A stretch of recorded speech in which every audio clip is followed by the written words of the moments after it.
Hello guys, this is your friend and we are back with a new fanfic. Which is What If Kurama Gives Naruto Fox Summon Contract Harem Part 1. And if you enjoy this fanfic then please press the like button and subscribe to my channel for more fanfic like this. And now let's start the fanfic. Konoha, the village hidden in the leaves. Home of some of the strongest ninja to ever live. The home of the will of fire. A home meant to be about sacrifice, protecting others and unity. That was all. Away, bullcrap. For right now, on the 9-year anniversary of the attack of the nine-tailed fox known as the Kyuubi, we find at least 20 if not more people chasing after a small boy. The people ranged from civilians to low-level ninja, and they were chasing an innocent 9-year-old child in order to end him. This child was one Naruto Uzumaki, and today was his birthday. He was a bit short and fairly skinny for his age with a mop of sun-kissed blonde hair and bright blue eyes. On his cheeks were 6 marks, 3 on each cheek, that almost looked like whisker mark scars. He was wearing a pair of green goggles around his forehead and a, "Kill me now," orange jumpsuit that had some blue accents and brown patches on his shoulders that had a spiral pattern on it. Or at least that was his normal appearance. Right now his goggles were hanging around his neck, the plastic thin and cracked, with one of the lenses smashed. His jumpsuit was covered in slash marks and tears, the left arm of his jumpsuit completely gone with similar damages all over the gaudy outfit. His blonde hair was shining with sweat, dulled from dirt and almost orange from the blood. Yes, blood. His left eye was nearly sealed shut from the amount of blood that poured down his face, bleeding wounds all over his face and arms and chest. He looked like he had gone through a war. And these wounds, they were all caused by the people chasing after the child like he was the devil. He panted while trying to keep ahead of the crowd who were screaming at him. "Get back here, Fox. Die for your crimes, demon. I'll make you pay for taking my family from me. Leave me alone. I didn't do anything," Naruto called, crying. The reason these monsters called people were chasing Naruto was because they saw the child as the Kyuubi reborn, when in reality he was the container holding the beast back. And speaking of the beast, it was in a panic. Shit. Not again," growled a large reddish-orange fox locked in a cage which looked like it was in a sewer area. This was the Kyuubi, and this place was Naruto's seal. Those bastards are at it again. The Kyuubi, despite being a malevolent being, was not heartless. Once the child started using his power, started treating him like a slave, then Kyuubi would hate the child and make his life hell. But there was also the fact the seal that kept the Kyuubi trapped within Naruto linked their life forces. So Naruto dies, Kyuubi dies. And Kyuubi could not let that happen. There was a problem with this, however. That problem, while Kyuubi could heal Naruto with his chakra, Naruto was too young to handle too much of it and Naruto was too injured. Without external help Naruto, the Kyuubi, both of them would die. If that damn old man hurried up then maybe he'll be fine. Ah! Naruto screamed as a kunai suddenly stabbed into his shoulder. Oh, for fuck's sake. Kyuubi screamed before he noticed something. He remembered this area. He knew this area. It's here. He thought before he closed his eyes and focused, basically screaming as loud as he could. That way. Naruto whispered, running away as he changed direction lightly as he ran deeper into the forests. "You can't hide from us, Fox," laughed one of the people as they followed him in. "Now this is really a fox hunt," Naruto cried as he ran, moving as fast as he could. But as he lost his footing and tripped, he crashed against a tree. Quickly. The tree. In the tree. Get the scroll. Kyuubi screamed as loudly as he could.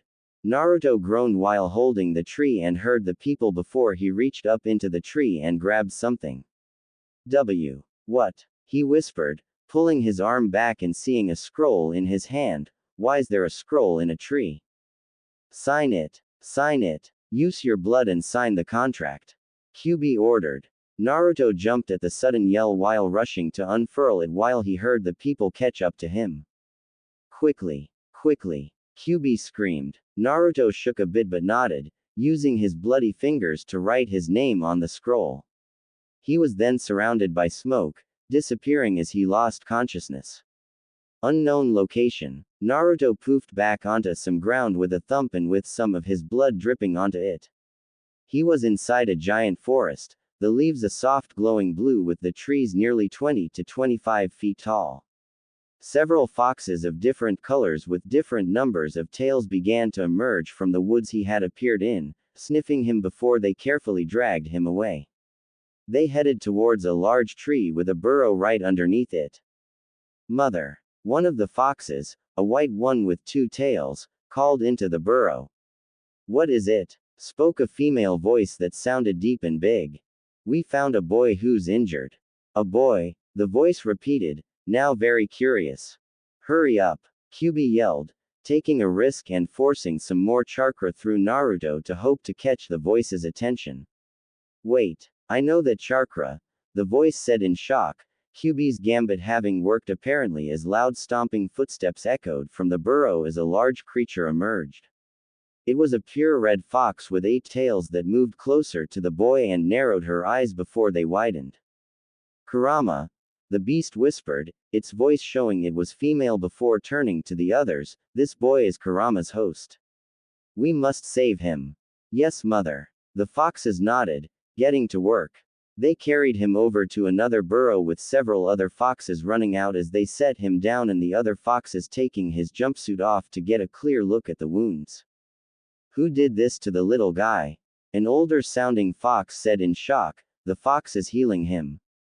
I'm not sure, but it was no accident, spoke another sounding younger as their paws glowed with chakra. I mean it was like several people were after him. The foxes all nodded, the wounds on Naruto slowly healing. Will he make it? Asked a smaller one that was a girl. With Kurama, yes. We just need to help. The large fox nodded. Slowly the wounds closed up with the smaller foxes getting wet clothes to help clean the blood.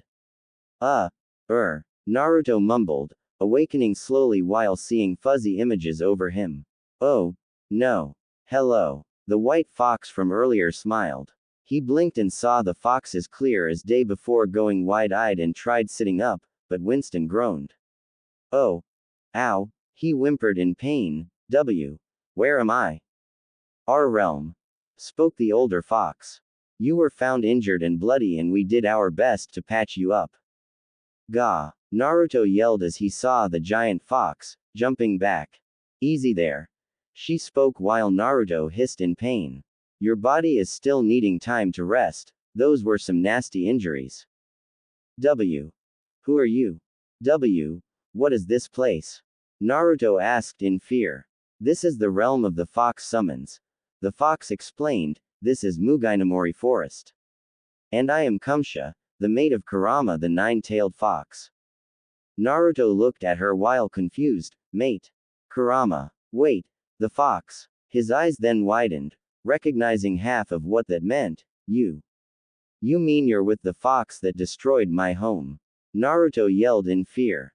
What do you mean? She asked confused. 9 years ago the QB attacked Konoha and destroyed the place. Naruto called. The 4th Hokage sacrificed himself to kill it. Her eyes widened along with the other foxes in disbelief. Kurama would do no such thing. She yelled in near outrage, and your 4th Hokage could not have killed my mate. In your human terms, you would call him my husband. The QB is a construct of pure chakra, no mere mortal can kill him. He would just reform. But he did attack Konoha. There is a whole day to celebrate its defeat. Naruto argued.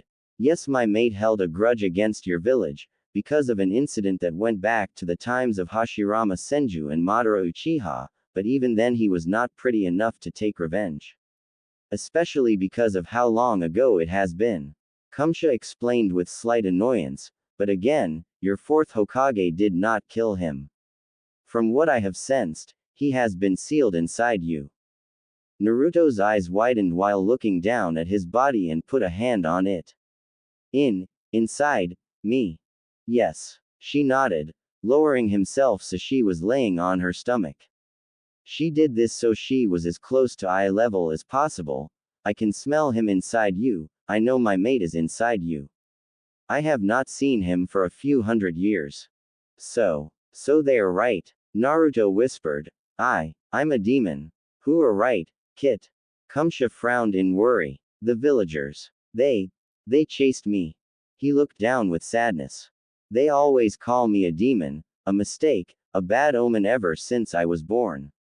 They were the ones who chased me and they did this to you. A yellow-furred fox, the only one with a single tail, asked as she rubbed her head against his hand lightly, they hurt you? He nodded while noting how soft her fur felt and gave it a small rub. They are the monsters, Kit. Kumsha said gently, my mate is sealed inside you. You are its container, not my mate himself. To us, you're just a child hurt by fools, spoke one of the male foxes. Thank you. Naruto whispered, feeling welcomed. Kumsha was silent, before one of her tails moved and pressed it against Naruto's forehead. Naruto gasped, his eyes shrinking into nothing. When his eyes regained focus, he found himself in a sewer, the giant eight-tailed fox in the same position. Kumsha, it's good to see you again, boomed a voice behind Naruto. Naruto's eyes widened and span around quickly. There he saw Kurama behind the cage and felt the air leave him. Ah! He screamed while trying to back up with Kurama not moving at all. Kurama, I have missed you. The red-furred eight-tailed fox smiled at the caged beast, unable to get too close. What is going on? Naruto yelled. You two were brought into the seal that keeps me inside you. He replied, this is your mind. My mind. Naruto blinked as he looked around, but why is it a sewer? It's meant to represent your inner self. It's dark, bleak, and dreary because of the life you'd had to endure from those bastards. Kurama explained simply, a small hint of sadness in his voice. But I don't want it to be dark. Naruto whispered. Well, I can't change it since this cage is keeping me and my chakra restrained. You don't sound mean, Naruto said suddenly, looking up at the Kyuubi. That's 'cause I'm not. He huffed while laying on his stomach. I am a neutral creature. Yes, my chakra feels malicious, but I am neither good nor evil. If I feel like it, I will help someone. If I feel pissed, I might smash something. Then, why did you attack Konoha? Naruto asked curiously, getting closer to the cage. Honestly, don't really remember. Kurama shrugged. I was chained up in my seal when suddenly I was ripped out of your mother. I didn't even realize where I was, since I was so disoriented, but I did see those eyes. And then everything went black. Next thing I know, I'm in here. Those eyes. You are here taken control of by the Sharingan, again. Kumsha blinked in shock. He nodded while Naruto looked at him shocked at the part about his mom. Why? You knew who my mom was? Naruto whispered in hope. She was my last jailer. Kurama nodded. Her name was Kushina Uzumaki, and her husband was the man who put me in here. Wait, what? Naruto gasped. My father W. was the fourth Hokage. That's right. W. Why didn't anyone tell me? Naruto whispered. W. Why does everyone hate me? Ignorance. Those that people don't understand or choose not to end up fearing or hating it, spoke Kurama. They hate you because of what I did, they don't see you as a child, they choose to blame you and pretend you're me just to feel justified in what they're doing. They are idiotic mortals who do not understand that a scroll that holds a sealed kunai is not the kunai. Kumsha explained before she looked at the nine tails. I missed you, she said suddenly. I missed you too. I never thought I'd see you again after I got put in here. This is what you get for walking away from the den. She lightly chastised him before she looked at Naruto. I guess he is fit to wield our contract then. I'd say he has the potential, but whether he does or not is up to him. Hey, don't talk about me like I'm not here. Naruto shouted angrily, making the two codes chuckle. Well, Gaki, what's it gonna be?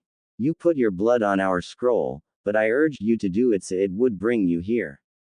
Do you have what it takes to be a fox summoner? Asked Kurama. Quote dot dot dot. What? Quote dot dot dot. I forgot how those stupid villagers stunted your growth. Kurama snarled. Okay, I'm gonna explain what a summoner does, so listen closely. Okay. Naruto nodded, looking excited about learning something cool. If you smear your blood on a summoning scroll, that means you've made a contract with the summoning animal. Doing this means they'll help you in battle, but some of them tend to want something in return like meat, sacrifices, or even something minor like rice. It depends on which summoning breed you're trying to make a deal with. Kurama explained slowly and as simply as possible. What do I have to do with the foxes? Naruto asked. First, you don't need to do anything big. Kumsha shrugged. You just need to take some of the younger foxes on pranking sprees once every 2 months. They are very mischievous by nature. Quote dot dot dot. Did you say prank? Naruto asked with a large grin. Yes, learning the best ways to prank on regular humans is always something foxes need to do. It helps them with later lessons, spoke Kurama. And with your history it should be as easy as breathing for you. Hell yeah it will. Naruto called with a proud grin, making the two foxes grin. You can stay in this forest with us, Kit. The mother of the foxes said, we will train you and treat you like our own. We will help you be great. You better. Kurama grumbled, I will not have a weak container. Really? Asked Naruto with hope and joy. I can stay. Didn't you hear her? She said yes. Kurama rolled his eyes, only for Kumsha to hit him over the head with one of her tails. Ow. The hell, vixen. Don't be so mean to him, my Todd. She said with a frown. Yes dear. Kurama mumbled under his breath, making her smirk. Good. She nodded before looking down at Naruto. We will look after you, Kit. The mother smiled, the one human big among a den of foxes. Thank you, thank you. He smiled while feeling some tears in his eyes. You two should go now. Kurama sighed. All right, come along Naruto. Kumsha nodded, looking at her mate sadly. And like that the two faded from the sewer. Kurama sighed, laying down again and preparing to sleep. Both happier than he had been for a while. But also the saddest he had been. Outside Naruto's body. Asterisk. Naruto blinked and looked around, seeing the foxes asleep. How long were we gone? Not long. Kumsha explained, but it is very late. The little ones needed sleep. Does that include me? Quote dot dot dot. Yes Kit. She smiled lightly, joy in her eyes. She laid down on the ground while using one tail to usher him closer to her side. You can rest beside me tonight. Thank you. Naruto smiled weakly, snuggling into her fur. Good night Mom, he whispered as he fell asleep against her surprisingly soft fur. Her eyes widened before she smiled and gave a small rub to his head with her nose before curling her tails around like a blanket before closing her eyes. She fell asleep gently, smiling. Good night, son, she thought as she drifted to sleep. Time so that, back at Konoha. Back in the village we find ourselves with a pink-haired girl walking down the street. It had been a few weeks since Naruto left, or disappeared as everyone else thought. The kids in Naruto's class noticing and, like any kids in this situation, we're all scared the same thing would happen to them. This girl, Sakura Haruno, was the same age as Naruto without roughly the same height. She had a neon pink shade of hair that went to her shoulder blades. Her eyes were a bright, emerald green. She was dressed in a red sleeveless dress that went to her knees. And unlike the others, she was also a little curious on what happened. The adults seemed happy lately, and if it was something scary that took him, wouldn't they feel scared too? So for the past few days she had been looking into Naruto, asking people about him and trying to get some answers, but all they did was reassure her that everything was fine and that they could all relax for once. Like the truth didn't matter or they didn't wanna say. It was making her mad. She sighed, entering her own home. Mom, I'm home. She called. Ah, good afternoon Sakura. Her mother smiled. are you okay? Sakura's mother asked as Sakura herself sat down at the table with a frown. No. No one's telling me anything about Naruto. She huffed. Quote. You shouldn't be talking about that demon brat, dear, just be happy he is gone. Sakura's mother frowned. But why? I mean, sure, he can get annoying, but he didn't do anything that bad, so why'd he vanish? I'm sure he did something bad no one saw, smiled her mom.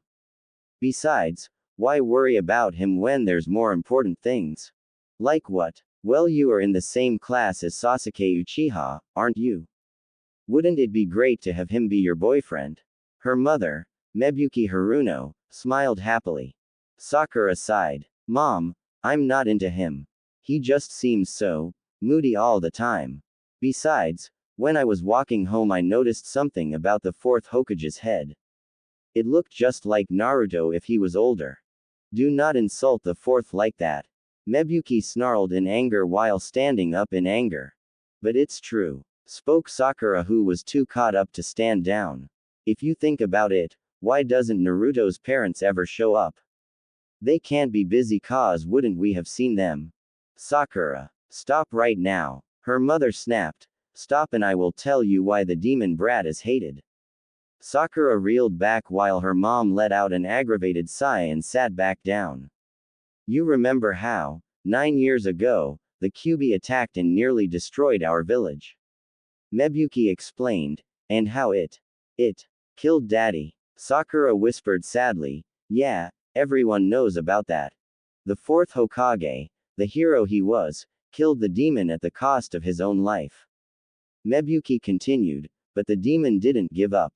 It brought itself back in the form of a child, preparing itself and biding its time to kill us all.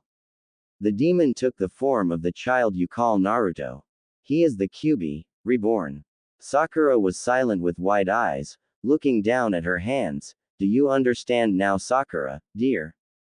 Quote. That doesn't make sense, Sakura said suddenly. Excuse me, the mother asked in disbelief. It doesn't make sense. She spoke up again. I mean, if that was true, and everyone knows that, why would it stay and let everyone attack him? Why not just leave for some other village? Or, why change into a person at all if he lived? Couldn't he have just destroyed the rest of the village? Because the fourth weakened it. It couldn't go anywhere and was weak. Which is why we have been trying to kill it, before it regains its power. Mebuki snapped, argued back. Then why try to kill him? I mean, why make itself look like the fourth if it knew everyone would want revenge? Why make it walk around on its own to begin with if everyone wants it dead?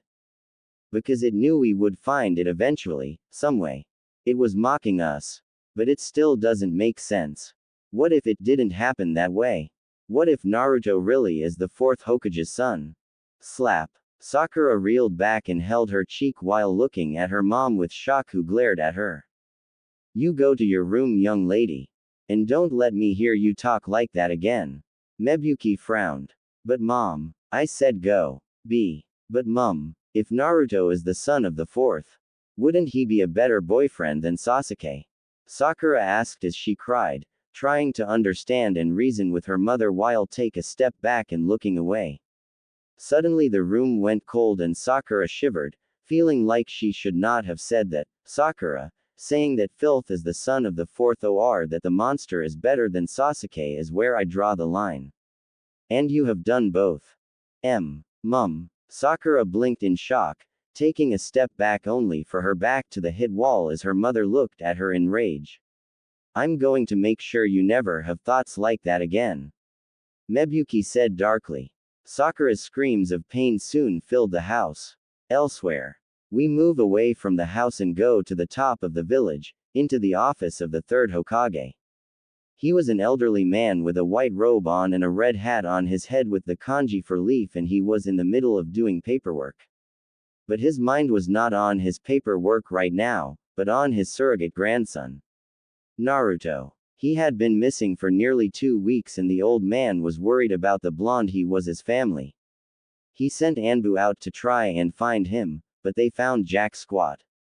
It made him fear for the child's life and was praying he was alive and safe somewhere. Naruto. Please be safe. Hiruzen Sarutobi, the third Hokage of Konoha and the man dubbed as the Professor, whispered in hope and worry. As he resumed writing, a sudden cloud of smoke poofed in front of his desk. In the blink of an eye, several Anbu, the Hokage's personal guards, emerged from their hiding places with swords drawn and jutsu ready to be performed. After a few seconds, the smoke vanished to reveal a blue-furred three-tailed fox. Greetings, I have come here to deliver a message to the third Hokage. Are you he? It asked in a female voice. Yes. Hiruzen blinked but quickly gathered himself, his guards still ready to strike, especially as the creature was a fox, which brought up memories of the Kyuubi's attack. I am sorry, but who are you? I am Sapphire, a three-tailed kitsune of the fox summons. The fox bowed as best as a four-legged creature could, the fox having a feminine voice and about the size of a large dog. I bring a message from our summoner and youngest brother, Naruto Uzumaki Namikaze. Sarutobi and the others all widened their eyes in disbelief, the Anbu not being seen behind their masks, before he stood up. What did you say? Little brother Naruto says he is not angry with you keeping his parents' secret, or about being unable to stop those monsters you call citizens of your village. He will be staying with the fox summons, his summons, to train and grow stronger. He promises to be back for the genin exam, on the day, and to make you proud. Sapphire explained, almost as if ignoring his question. I say keep the demon, muttered one of the Anbu, which the fox picked up on. She snarled and slashed her tails. Chains of a glowing purple energy appeared around the Anbu and began to crush him. Do not insult our leader or little brother Naruto, or I will crush you and your inner organs, human. I say crush him. The Anbu with long silver hair and a dog-like mask. And no, wheezed the Anbu, restrained in fear while feeling the binds get tighter.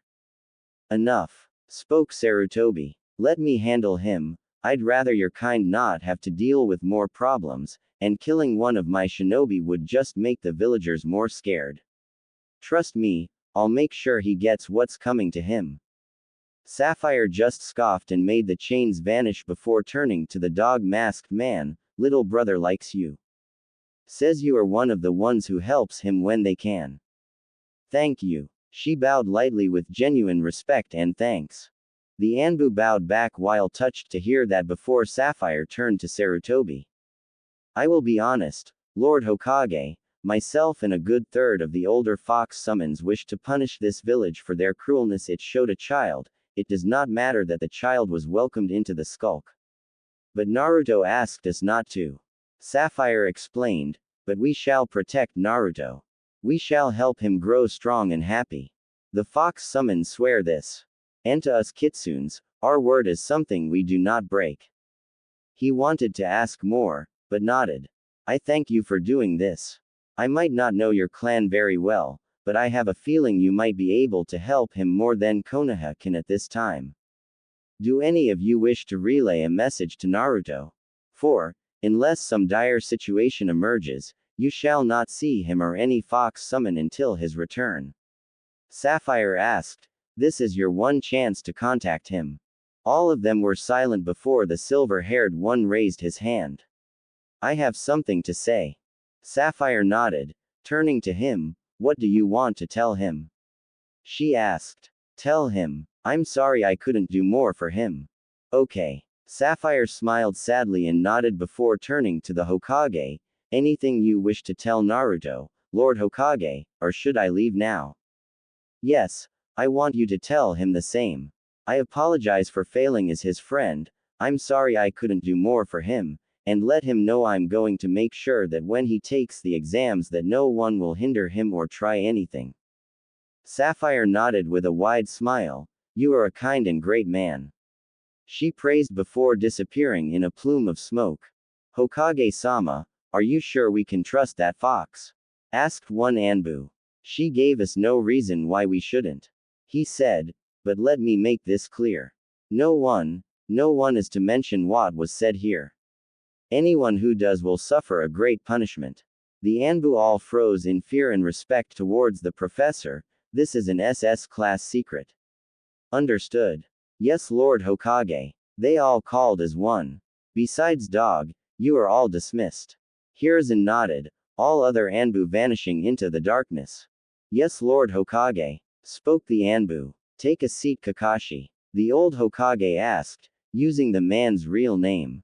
He nodded and sat down in the chair while Sarutobi sat back down behind the desk.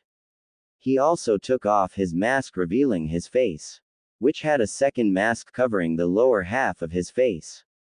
Even now I don't know why he has that, thought Sarutobi before he got to work. Kakashi, I wish to ask you a favor for when Naruto comes back.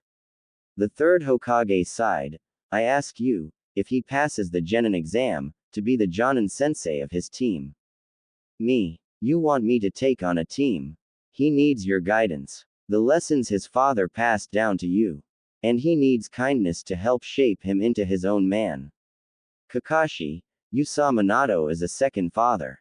You should be there to help his son make Minato proud. Hiruzen said passionately, plus there is no guarantee that his Jonin sensei will see him as Naruto, but as the fox, and therefore hinder his progress. Kakashi let that sink in and nodded. I agree, they might even attempt something and make it look like an accident, just to try and get rid of him on a mission. I do not ask for you to retire from the Anbu now. But I ask that you be his team sensei when he returns. Hiruzen smiled sadly, and be the big brother figure I stopped you from being. Kakashi looked at the Hokage with his lone eye widened before bowing his head. I will, Lord Hokage. Thank you. Hiruzen nodded. Please be okay, Naruto, he thought carefully. With the fox summons. With the foxes, it was daytime and Naruto had woken up with the others. Thank you for telling me the messages, Sapphire. Naruto smiled, crying lightly. Over his few weeks stay with the foxes so far he had spent the time doing some basic chakra exercises and learning the summoning jutsu, in order to send Sapphire to the Hokage as no member of the Fox clan had been there before. It was no problem, little brother. Sapphire smiled. Hey, mother. Naruto called up at Kumsha. Yes, Kit. The mother of the summons smiled. What is with you all having different amounts of tails? He asked, making the large fox chuckle. It is rather simple. The amount of tails a fox has reflects its age and power. It goes from 1 to 7. She explained. But you have 8 tails. Naruto pointed out the obvious. Because of Kurama, she explained, he trained me himself. And when we first mated, he passed some of his chakra to me. It gave me my 8th tail. When I am ready to pass on, which I am a long time from might I add, I will pass my power on to my successor, giving them their 8th tail. But I still have a long time left inside me. So what would say I am? 1 tail, Kumsha said, the foxes snickering lightly. Damn, Naruto mumbled, but don't worry, by the time you return to Konoha you will be at least a 3 tail. The fox summons boss smiled, meaning we should start now. Awesome. Naruto cheered. What first?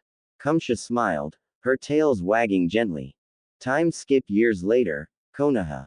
As the years passed so did a horrible life for Sakura.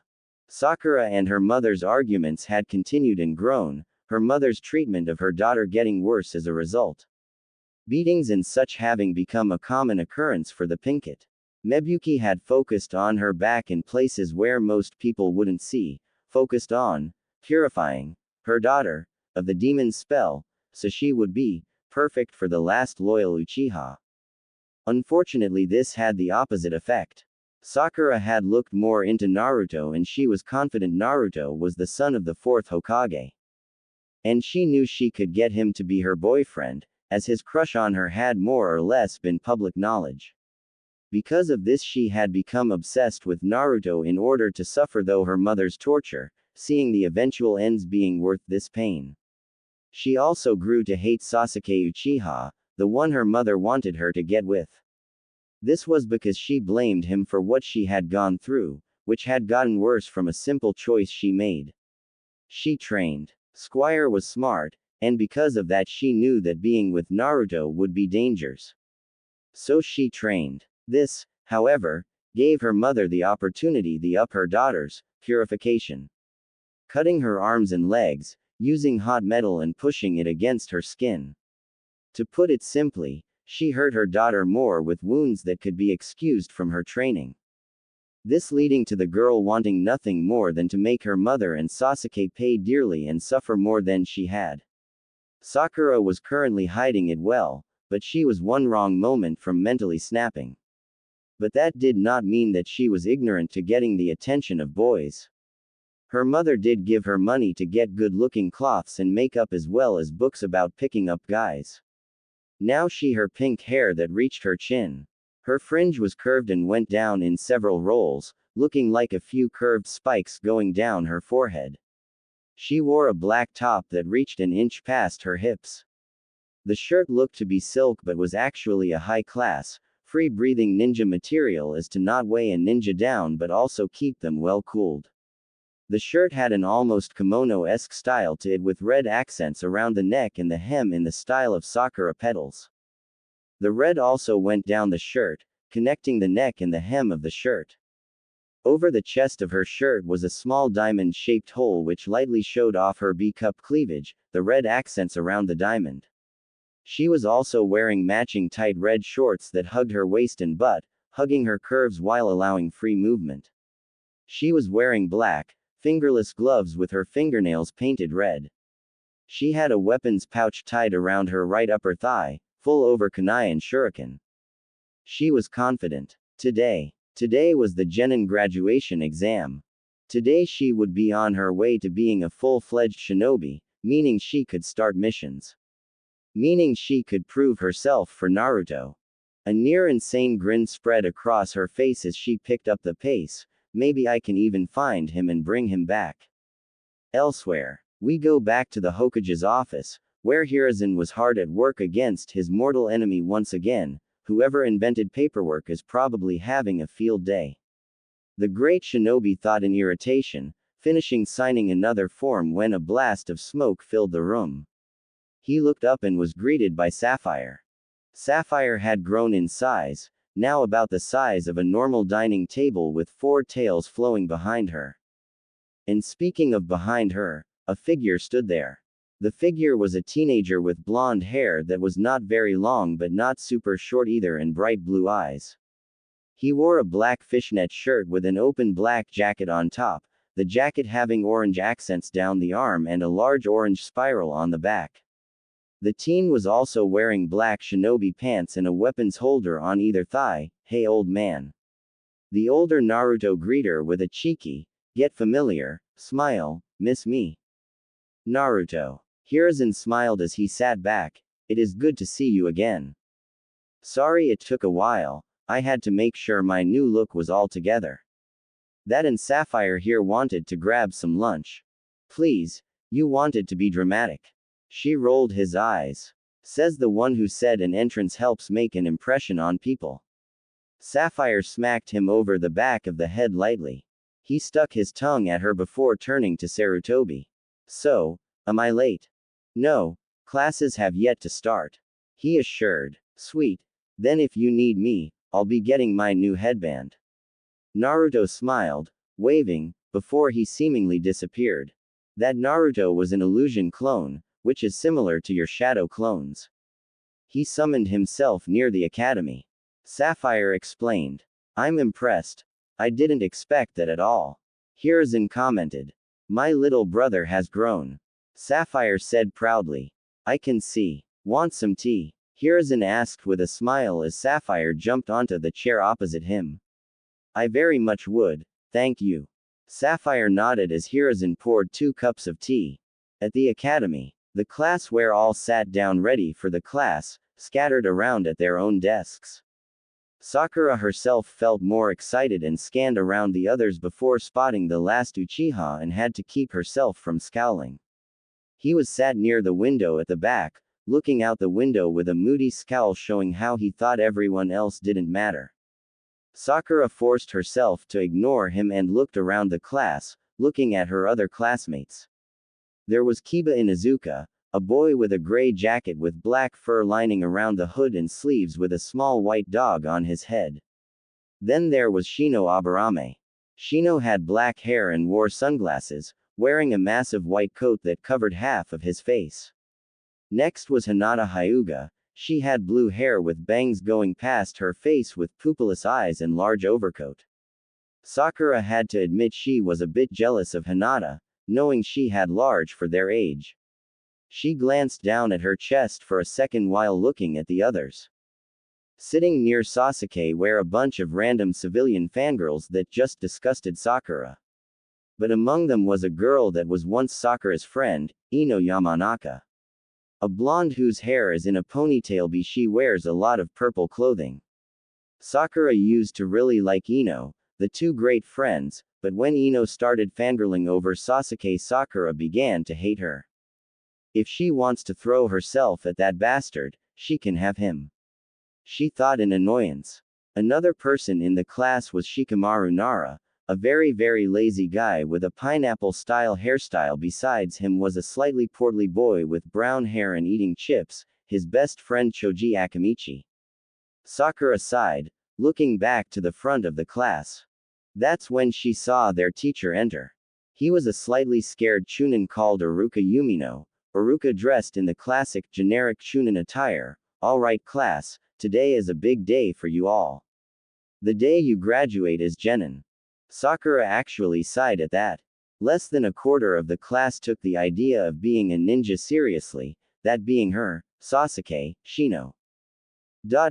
She things. And Hinata. The rest seem to act like they think being a ninja will be all fun and games are super easy. Add to that the fact Hinata is a very shy and gentle girl, not suited for the shinobi life, and Sasuke is a brooding emo with an obsession with power and killing his brother, making him untrustworthy as a ninja. This was made worse by the fact that the notable ninja in her class wear clan airs and they thought being a ninja was a walk in the park. No wonder this village is full of dumbasses who tortured poor little Naruto, she thought bitterly. Now I would like to introduce a new student to the class. Iruka began, which threw the class into disbelief and yelling. That's not fair. We had to go through years of your boring lectures. Why does this newbie get to skip it all? Sasuke should have been able to skip if this loser has been. Quiet. Iruka yelled with his famous jutsu, the big head jutsu. It did as it described, make it look like his head was nearly 10 times its size and amplifies his voice threefold, making all of them immediately shut up. Suddenly smoke began to fill the classroom from several small smoke bombs. Everyone was confused while Iruka looked ready for a fight. Then the smoke disappeared. They saw Naruto standing atop Iruka's desk with a lot of foxes around him, posing lightly. Naruto Uzumaki has arrived. Naruto called proudly, small colorful puffs of smoke going off around him and the foxes. The class was shocked into silence, staring at Naruto and the foxes in shock and amazement, with the girls staring for an extra reason. Sakura herself felt her body get rigid at the name and how much he had changed since she last saw him. He's perfect, Sakura thought, almost drooling as she looked at him, so hot. So sexy, there is no argument, he is the fourth son. That's Naruto, Hinata thought as she looked at him, remembering Naruto saving her from bullies when they were 7 feet. He looks so handsome, she thought, a small nosebleed forming. That's Naruto, thought Ino in shock, he looks so sexy. So, where do I sit? Naruto asked with a cheeky smirk as he jumped off the desk, the foxes going onto his shoulders. Well, the youngest went and sat on his head and took a nap. Right there, spoke Iruka with a sweat drop at the entrance, but surprise and joy at seeing Naruto after so many years. Thanks. Naruto waved before he ran up the steps in excitement, sitting next to Hinata. He's sitting right beside me, Hinata thought, blushing as she pushed her fingers against each other. Here are the tests, Iruka informed, putting written tests in front of the class. Keep your eyes on them and don't even try to cheat. I see anyone do that and I'll fail them on the spot. Why? Naruto suddenly asked. Because it's part of the standard test, and if you all wanna be genin, then you're gonna have to stick to the basics until after you graduate. But we are ninja, Naruto pointed out. If we cheat and you don't know until later, we should be praised. Agreed, spoke one of the foxes on his shoulders. Naruto. Iruka sighed. Look, these are the rules set by the council. They need to know you have the base knowledge down to a reasonable level. You won't have the answers with you all the time. There are tests based on information gathering later in your shinobi career. But for now, you need to do this with your own knowledge. So, I should give this back then, Naruto said, holding up a sheet of paper. It was the answer sheet. What the how'd you get that? He asked in shock, with the others looking at Naruto with surprise, except for Sasuke. When we were on the desk. Naruto shrugged. Why did you think we appeared on it when in front of it would have worked just as well? You were all focused on me and my upper body while these little guys at my feet grabbed it. We're that good? Snickered the fox on his other shoulder. Yeah, you are. Naruto smiled, scratching them behind the ears. So what do you say, sensei? Iruka sighed and took the answers off Naruto, walking back to the front. You are getting a few points extra credit, Naruto. He grumbled. Thank you, sensei. What's with the foxes, looser? Kiba scoffed, trying to copy me and my clan. Don't insult big brother. A two-tailed, orange fox snapped. We're better than any mangy mutt. He means you. Smirked the fox on Naruto's other shoulder. Why, you little? Kiba snarled, standing up. Kiba, sit down. Iruka snapped. Are those foxes talking? Ino blinked. No, we're using telepathy. What do you think? Spoke the other fox on his shoulder. This fox had black fur and just one tail. Now, Onyx, I don't think most of these guys have seen a summon before. Naruto chuckled. Summon, spoke Choji in confusion. We can deal with this another time. Iruka interrupted. We are late with starting the test anyway. Naruto, can you send your summons away now so we can start the test?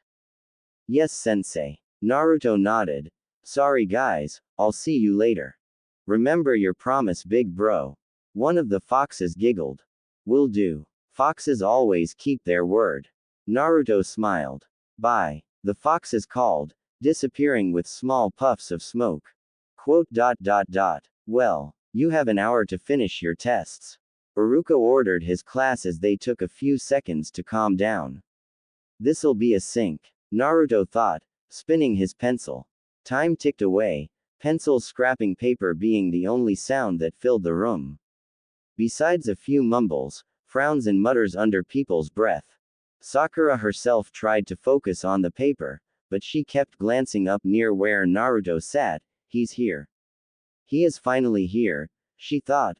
My future husband is finally back, and once I pass we might be on the same team. She was so excited she almost snapped her pencil. Naruto himself smiled and filled in each question with ease. He soon put his pencil down and flipped his paper over, sitting back in relaxation. Being bored, he looked around the class to think of what he thought of everyone. Alright, one rude boy with a dog, a silent one who I swear has some buzzing going on around him, a dude who looks ready to pass out, another one who looks hungry, some emo who looks like he has better things to do, and a girl who is glancing at me. Naruto thought before he blinked. Wait. A girl glancing at me. Is that Sakura? He looked at me. Sakura thought, holding back a squeal joy. Wow. She really looks different. Naruto thought before he looked at the purple-haired girl next to him. She quickly looked away and he had to smile a little at the shy and cute nature. She's kind of cute. What's her name again? Naruto thought. Wait, why is he looking and smiling at Hinata? Sakura thought in shock and anger. She gripped her pencil and gritted her teeth. All right class, test's done. Iruka called with a clap of his hands. You all have outside and relax, chat and wait for the next exam. Mizuki already has it all set. I will gather all your papers and grade them.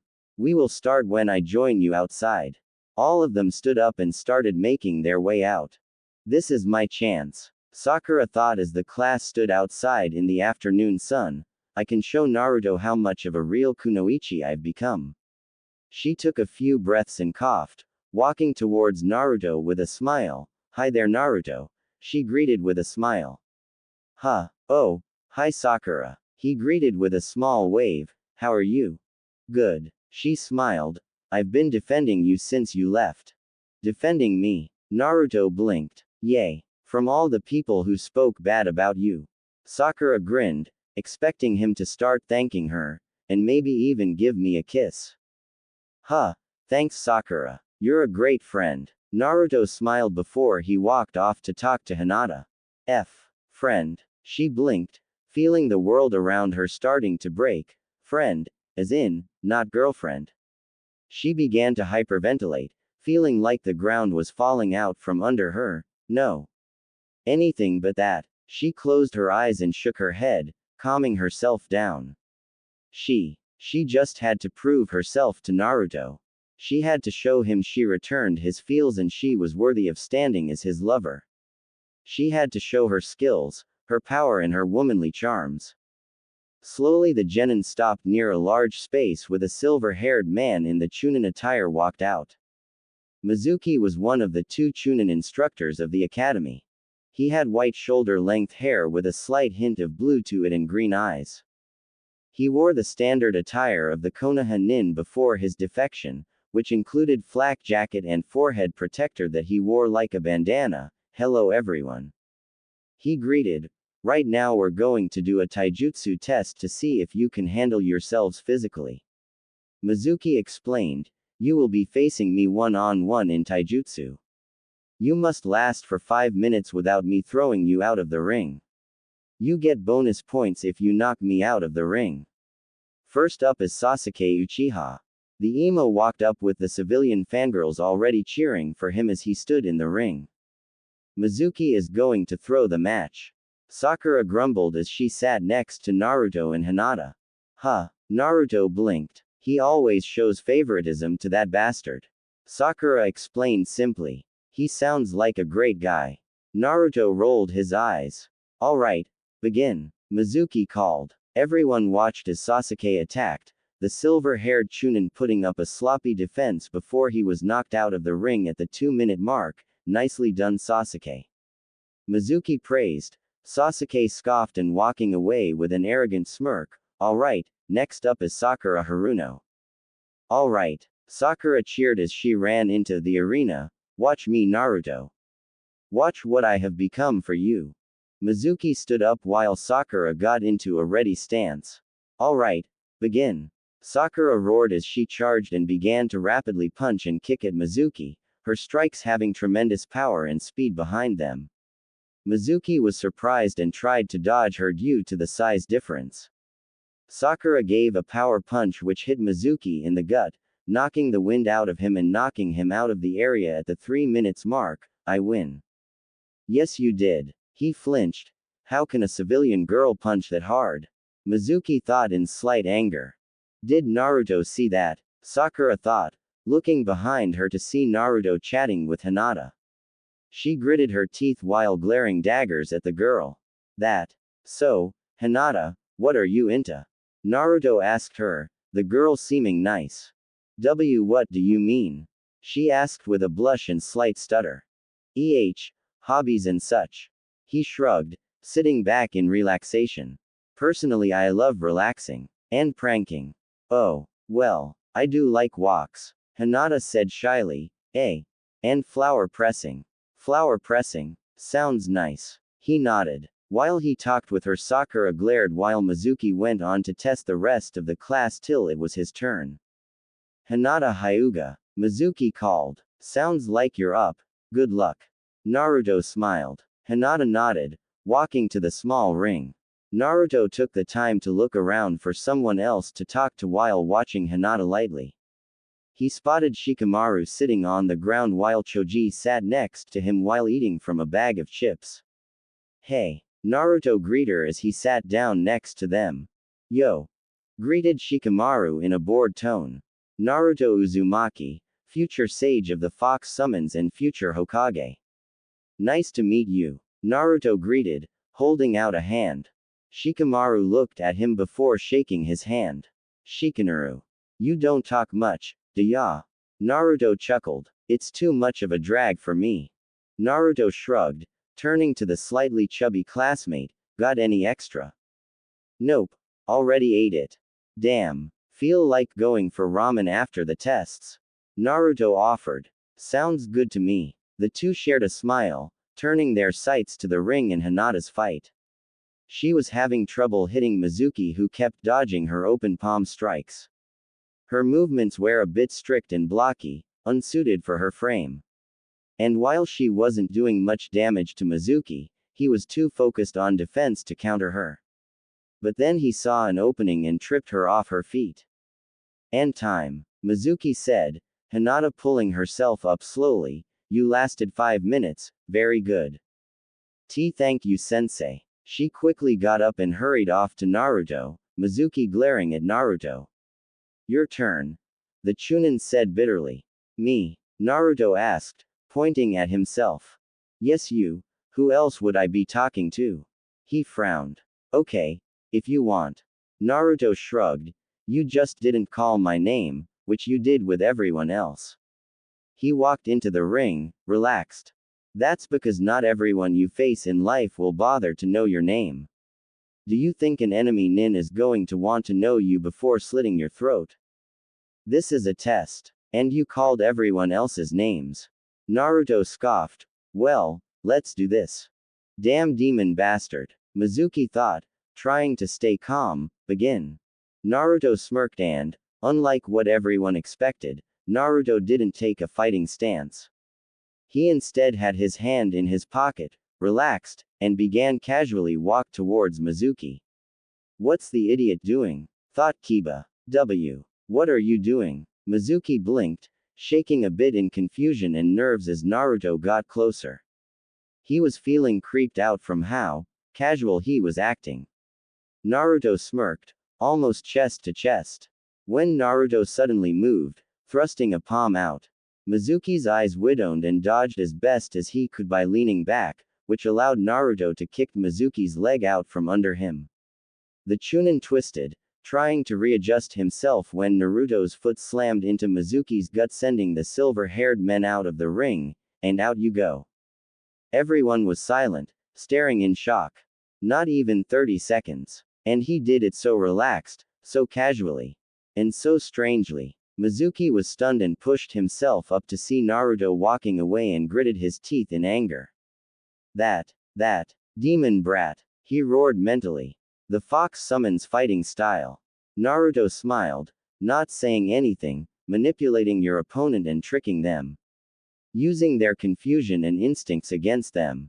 So cool, Sakura thought, wide-eyed with sparkles around her. She looked just like a fangirl, but SBE did her best to control herself. That was amazing Naruto. Hinata whispered. Thanks Hinata. You are going to be very troublesome. Shikamaru commented. That was pretty cool. How'd you do that? Asked Choji. He expected me to charge. To kick. I did the opposite. Caught him off balance. And with that opening, he went flying. Naruto explained simply, anyone could do it. That is, so creative. Hinata gasped. Why thank you. He grinned while doing a mock bow. Sasuke was snarling, glaring at the one who overshadowed him. How did he manage to do that? Sasuke thought in anger, that power should be mine. He doesn't need it. I need to kill Itachi. That power should be mine. Naruto felt like someone was glaring and spotted Sasuke. What's with him? A few minutes later and the entire class was finished, everyone walking back inside the classroom. Alright class, you've finished the written part, the taijutsu part, now there's one last part before you can be considered genin, spoke Iruka. Iruka and I will call you into the back room one at a time and you will be asked to do the 3 academy jutsu. Mizuki nodded. Do all of them and you'll have passed. Naruto sat back and relaxed in his seat, noticing how Sakura would occasionally look at him. He had to admit, it was starting to get creepy. But add to that she also glared at Hinata every now and again too. What is with her? He thought before shrugging. So, Hinata, want to hang out sometime? He asked the shy girl. He's asking me on a date. Hinata thought in shock with a blush. That, Sakura mentally screamed. As if a girl would want to go out with you, loser. Kiba laughed, but also growling as he saw himself as an alpha and he wanted Hinata as his. Sit boy, the grown-ups are talking. Spoke Naruto waving him off. Why you? Kiba snarled, stashing up ready to attack Naruto. Kiba knock it off. Frowned Iruka. Since you seem riled up you can go first. Kira snorted and went into the back room with the two teachers, leaving the class alone. Has he had his shots?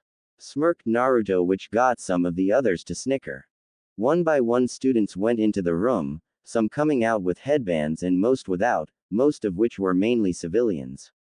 Naruto shrugged and briefly considered a nap, but as he was about to lay his head down on the desk to sleep, a certain emo was standing in front of him. You. Tell me. He ordered. Tell you what? Naruto asked, blinked. Where did you learn that fighting style? Who taught you? The foxes I arrived with. Naruto deadpanned. It's not overly complicated. Just hard to control your fighting instincts. Teach me how to do that. And explain how you got them as your summons. No. Naruto said simply, shocking everyone. I had to learn how to use it. They picked me as their summoner, and everything they else taught me I had to work for. So if you were thinking of me to just give them to you without hesitation, then your fangirls look like they have more brains than you. Do you know who I am? Sasuke snapped in anger at being denied what he wanted. A spoilt child. Naruto said, bored. No, I am Sasuke Uchiha. What's the difference? He smirked while looking close to taking a nap. Sasuke growled, ready to attack Naruto. Sasuke Uchiha. Iruka called for the next contestant. The Avenger sent the blonde one more glare before heading to the room. What a brat, Naruto said without hesitation, the class still staring at him in shock. What? It's true. That was cool, Ino mumbled, voicing the thoughts of the entire class. But it was also the wrong thing to say, gaining the glare of a certain pink-haired teen. Quit staring at my Naruto hussy. Sakura thought, but she said, overly sweetly, what do you mean, Ino? Don't you spend all day sucking Sasuke's 2-incher? Wah, no I don't, she cried out with a blush and indignation. Well, considering you are normally a useless, gaga fangirl with the bastard, you can excuse my confusion. Sakura said in a sarcastic apology, but now that Naruto is here you've jumped ship to a new piece of eye candy. Well, you can see why I thought that. She ended that with a near-evil smirk, Ino staring in wide-eyed smirk at Sakura's very indirect way of calling Ino a Sakura. That's not nice. Naruto frowned in Ino's defense, shocking the two girls. She was just saying it was cool, that's it. Sakura's eyes widened at that. Angry Naruto was taking Ino's side, while Ino was staring at Naruto happily and thankful. What? She thought. Can you apologize to her please? Naruto asked gently. Why isn't Naruto on my side? Sakura threw. Sakura Haruno. Iruka called, interrupting the scene. Why is he that side? Sakura thought, getting up and walking sadly into the testing room. Ino was silent as she got up and walked towards Naruto, the class silent as they paid attention to this. Ino came to a stop, silent. And then bowed. Thank you for that, Naruto Uzumaki. You had no need to defend me like that, and I thank you from the bottom of my heart for defending my honor. You're welcome. Naruto chuckled and shrugged. It was no big deal. I would not be near that loser Ino, it might jinx your test. Sasuke said, almost threateningly with a Konoha headband around his head before he left. Wow, they actually gave you one. Smirked Naruto. If that's the case I'll pass it with my eyes closed. Ino was silent, looking away from everyone. Before she sighed, I choose who I am. She whispered before she kissed Naruto's cheek, thank you again Naruto. She smiled, walking back to her seat. No problem. he replied with surprise. Sakura the emerged from the test room, headband around her head. Naruto, I passed. She called with a smile, showing off her headband. Cool. Naruto nodded. He said I am cool. Sakura mentally squealed, leaving the class. Yes. Ino Yamanaka. Mizuki called. Wish me luck. Ino smiled before she ran into the room. I think she'll pass. Naruto smiled. I think she likes UN. Naruto. Hinata stuttered while feeling dread just thinking that. You think? Naruto chuckled nervously with a blush. Wow, I didn't expect that. Ino soon came out and cheered, holding her headband in her hand and holding it high before she ran out of the class with a wave. Time passed, more students going in and out. Soon all that was left was Naruto and a few random civilians, leaving Naruto with this thoughts mostly, so far everything's been fine. Minus the emo, the civilians who look like they're ready to just give up, there's some pretty interesting kids here, he thought. Naruto. Iruka smiled. Your turn. Sweet. He stood up and made his way down. He saw Iruka and Mizuki behind a table, each holding a clipboard, with the table covered in nearly folder Konoha plated headbands. Now you have very good scores with the rest of your exams, Naruto. Iruka smiled. All you have to do is perform the 3 jutsu and you pass. Question. Am I allowed to do variations of the techniques? Naruto asked. It isn't common but it is allowed. Iruka nodded after a second, and if you somehow know advanced forms of the techniques then you get extra credit. Sweet. Naruto smiled. Which first? First up is the substitution jutsu. Mizuki said with a slight sneer. Understood. Naruto nodded and in a puff of smoke he had swapped places with Iruka. Alright. Very good. Iruka praised, writing the results down. Next is the henage. Mizuki said, trying to hide his hate as Naruto walked back around the table and Iruka took his seer again. Easy. Naruto nodded. His body looked distorted for a second, like you were looking at him from the other side of the waterfall. In less than a second a woman with long red hair and blue eyes wearing a green dress, white shirt under the dress and an apron atop the dress took Naruto's place. Versus. Very good Naruto. Iruka stuttered as he looked at Naruto. Kushina. How? So, what's next? Naruto asked as he ended the transformation. The clone jutsu. Iruka explained. Naruto just gained a mad grin and brought his hands together in a simple handseal, fox style, illusion clone jutsu. As he said that the air around him distorted like he was surrounded by steam and superheated air. In less than a second the air returned to normal revealing 10 Narutos surrounding the original. Iruka and Mizuki's eyes widened in shock at the different variant of the jutsu while each of the Narutos gave fox-like grins. Hi Iruka-sensei. A clone smiled, poking Iruka's cheek showing it was solid. Will this work? Asked another leaning on another's shoulder. Mizuki was silent, dropping his pen. Iruka chuckled, smiling and shaking his head. You never cease to amaze Naruto, he commented. It's why I'm awesome. He shrugged. Congratulations Naruto. Iruka nodded, a proud smile before he started listing off his scores. You scored 60% on your written test, your taijutsu was beyond top marks, you got bonus points with swiping the test answers, you performed the 3 academy jutsu and your variation of the clone jutsu scored you even more points. So? Naruto asked, his clones vanishing in puffs of smoke. You pass. Iruka smiled, holding out a Konoha headband. Yes. He grinned taking it and tying it around his forehead. Thanks Iruka-sensei. He grinned, giving a thumbs up before he ran out of the room. Look out world, here comes Naruto Uzumaki. He thought with determination. Naruto leaned against a tree while lightly touching his headband. He smiled proudly. He had done it. After years of training with his new family it was all worth it. He was a ninja. He passed. I'm awesome. He joked while the foxes on his shoulders slowly opened their eyes. Big brother Naruto, you're so loud. The fox yawned. Sorry guys, but take a look at my forehead. Naruto explained with a smile.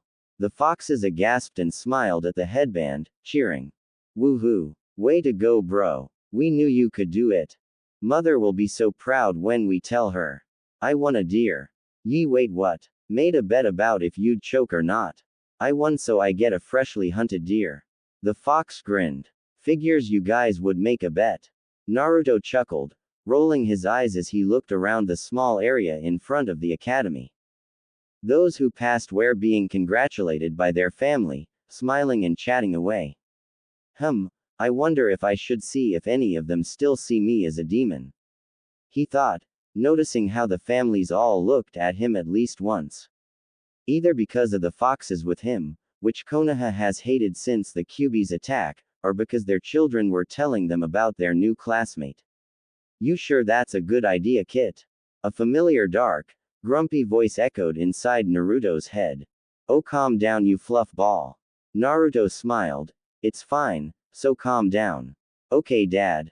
Whatever, brat. I better not need to heal you until your first mission. Kurama grumbled from within his seal as he went back to sleep. Someone's getting soft. Last time you said third. He snickered. And my mate would kill me if I tried that. Kurama deadpanned. Now let me sleep while you bug those families. Sure, Pops. He started walking over while noticing some of the parents glare at him in an instant. Those families he ignored, looking around calm and relaxed. He spotted Shikamaru talking to a man who looked like him, but older, and a woman with black hair and a purple apron before walking over. Hey Shika. Naruto grinned as he walked over. Oh, hey. He greeted with a small wave. Come meet my folks. Sure. Naruto nodded. So you're Naruto, huh? Responded Shikamaru's dad in the same bored tone as his son. He told us you sure gave off a show. Well, I'm awesome. Naruto nodded, joking once more as he relaxed. I guess I just for some good training is all. Well, it sounds like all the trouble you put up was a big drag. So, Naruto asked, sometimes you gotta make a big entrance and catch people off guard. It's fun seeing some of them squirm. A fox on his shoulder laughed. Shikamaru's parents were surprised to hear the fox speak up. Hi. The foxes waved. I've never heard of a talking fox, remarked the mother. They are summons. Naruto smiled. You can pet them, they won't bite. The mother raised an eyebrow and rubbed the fox's head gently. He gave a hum while his tail swished. Those are cute. Ino smiled as she walked over with her parents. Never knew there were fox summons, remarked her dad, who had darker blonde hair in a ponytail while looking like the kind of father who could be angry when needed. I'm their only summoner. Naruto nodded. They've been training me for a while. They saved me. Well, from what we've heard, it seems they're doing a better job watching over you than the rest of this village. Spoke Ino's mom, who had light brown eyes without pupils, and brown hair which was tied into a bun with a red ribbon in it. Strands framed both sides of her face, hanging over her ears from behind them. She was fair-skinned, and slight wrinkles are visible near her mouth. Her attire consisted of a dark teal elegant dress, which sports an aquamarine-colored gem below the collar. Yay. Naruto smiled, scratching the chin of a fox. They're my family. They are runts, or what they are, copycat. Kiba growled as he walked towards the small gathering. Kiba, growled an older woman with red marking on her cheeks like Kiba while wearing the Junin attire with scraggly brown hair. What? The Nindog partnership is our clan's specialty. He is trying to copy us with those dirty rats. Kiba snapped in anger, surprised as he expected his mother to be on his side. Just because he has foxes as his summons who stick close to him doesn't mean our speciality is some kind of property. She growled, bonking him over the head. But their argument was interrupted by a growl. Naruto's head was lowered with his hair covering his eyes and an aura of rage and hate flowing from him. If you wanna discipline your son, do it like a real parent. Naruto growled as he raised his head, his eyes cold as ice as he glared at Kiba, because no one insults my family. And if you won't discipline him, then I will. Oh no. One fox whispered. Naruto's mad. A second added. Kiba, his mother, and the others were taken back by the sudden change in mood. I am sorry for my son's insult, genin Uzumaki. Kiba's mother sighed, grabbing her son by the back of his shirt. He will apologize. Won't you, pup? She snarled gently. Why yeah. He nodded nervously, I'm sorry. And he's grounded. Kiba's mother added. Yay. Wait what? Kiba nodded before gasping and yelling in anger. You heard me, you can stay at home till your team's selected for being riled up and being rude. His mother growled with authority. Kiba snarled to counter but didn't do anything. I'm Suma Inuzuka, and I agree, seeing foxes as summons is a first for me. As I said, I'm the first of summoner. Naruto smiled as she calmed down. Now I have your name, but not the rest of you. He said, turning to the other parents. I am Inoichi Yamanaka, Ino's father. It is nice to meet you. The blonde man smiled, and this is my wife, Bala Yamanaka. Hello young one. The woman nodded with a slightly proud smile at his obvious strength. Introductions are always troublesome. Shikamaru's father sighed. The name is Shikaku Nara Kid. Don't be rude dear. His wife said with a glare, the man taking a few steps back in fear and Shikamaru sighing in irritation. I am Yoshino Nara, Naruto. She smiled, bowing lightly to which he returned the gesture. Hey Naruto, meet my folks, spoke Choji walking over with a new bag of chips. Huh, Naruto blinked, turning towards him and his parents. The man was plump like Choji with purple markings on his cheeks with red hair and wore a black samurai-like armor with a white hachimaki tied around his head. Next to him was a full-bodied woman with short, black hair and eyes which are accentuated by orange markings at each corner. She also wear a light shade of lipstick, a pair of red, stud earrings along with a high-collared Chinese purple blouse which has gold trimmings and the clan's obligatory kanji for food on the back, a pair of pants, and heeled sandals. Hello, you probably already heard me, but my name's Naruto Uzumaki. Naruto greeted with a slight bow. I'm Munch Munch Choza Ak Munch Munch Akamichi. Nice to Munch Munch meet you. The plump man said, eating a snack between words. Choza put that down. Spoke the woman. I'm Tetsu Akamichi, and you'll have to excuse my son and husband, they didn't eat a big breakfast. It's fine. Naruto chuckled. I had some time to research the clans on this place so I understand the clan has a big appetite. They do. The mother smiled, and if you'd like you can join us for a celebratory dinner to honor you and Choji becoming genin. Thank you but I must decline, I have other plans. Naruto smiled, but I appreciate the offer. Naruto. Hinata mumbled as she walked over. Oh, hey there Hinata. Naruto smiled, the foxes snickering as they saw Hinata and how she looked at Naruto. It feels great to be an all-time genin, don't it?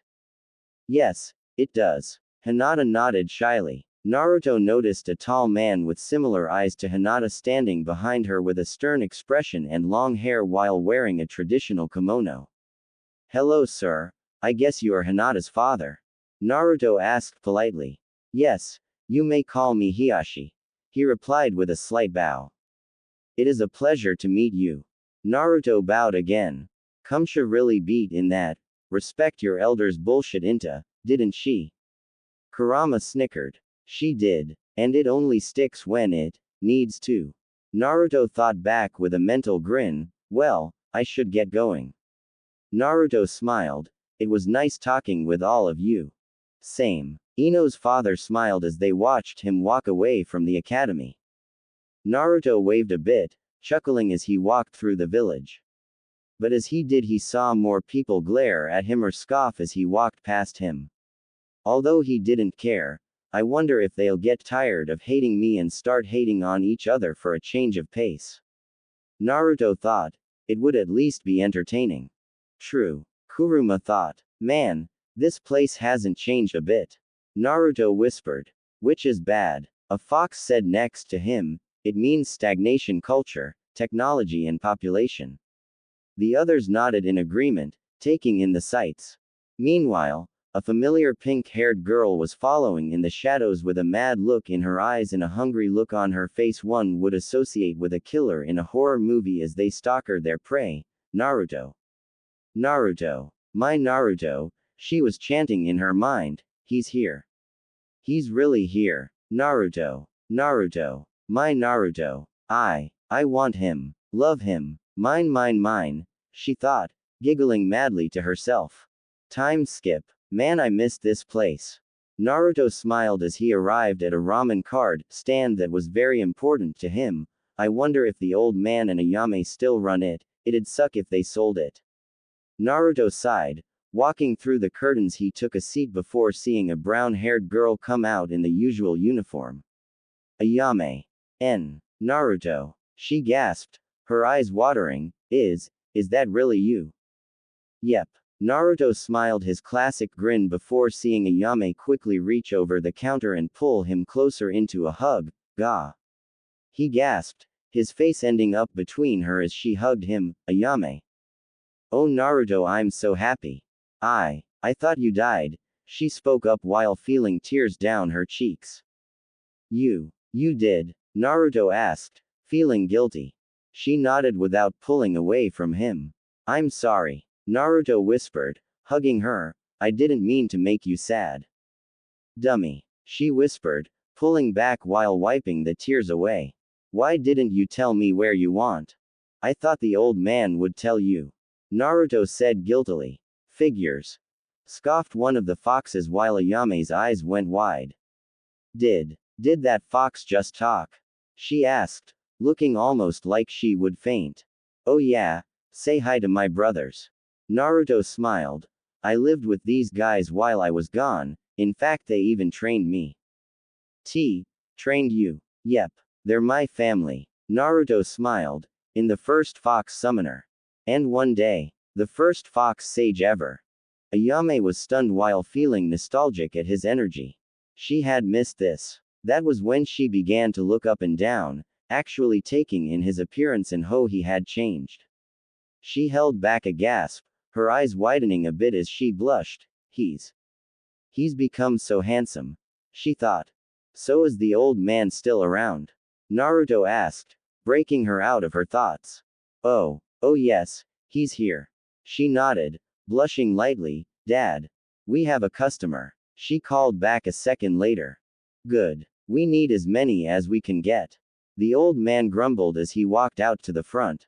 Don't worry, my brother's here and I can eat twice as much. Naruto grinned, the old ramen chef freezing as he recognized the voice. Naruto. Hey old man. Naruto greeted. You're alive. Oh thank Kami. Hey, I'm not dying that quickly. He gave a thumbs up. Otherwise how can I be the best fox sage ever?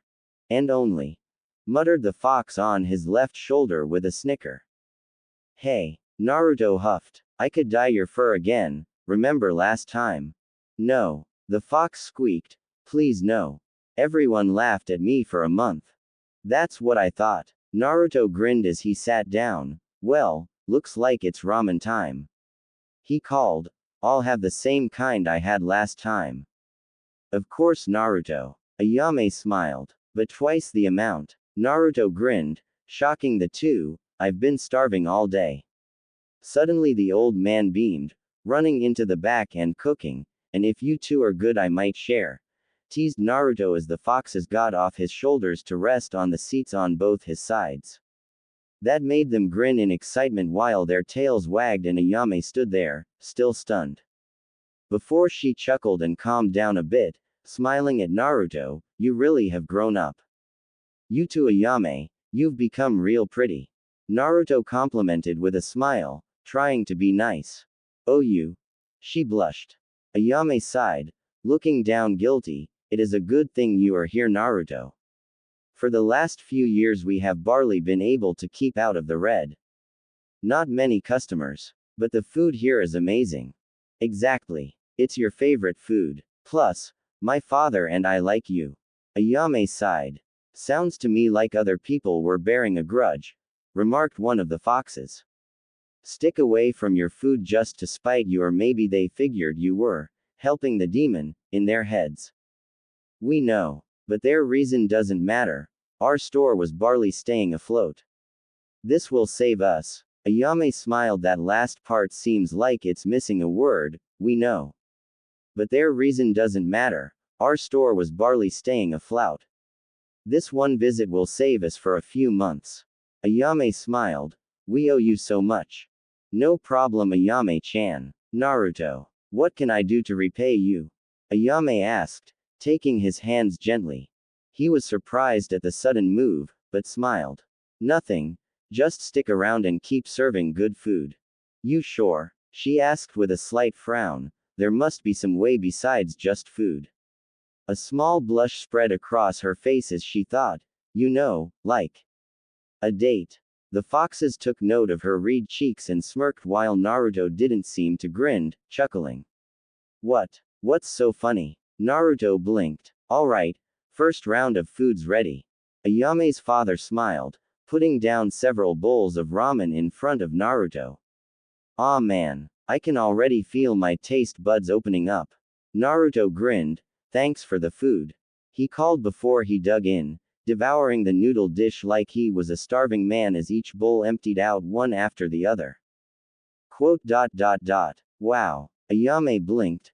I never get tired of that.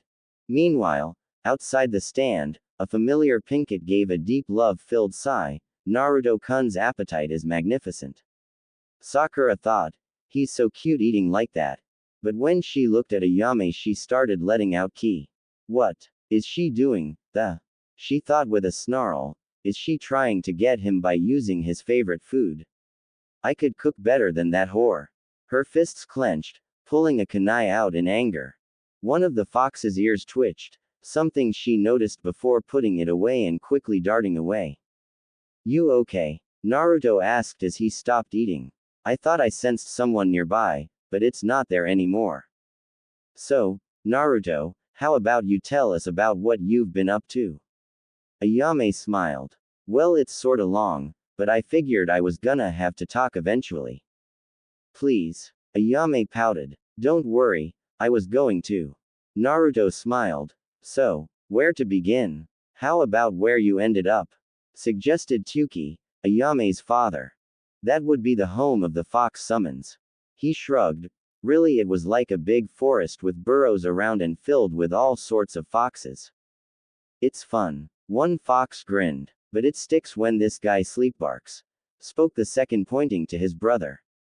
No, I do not. Do not. Do not.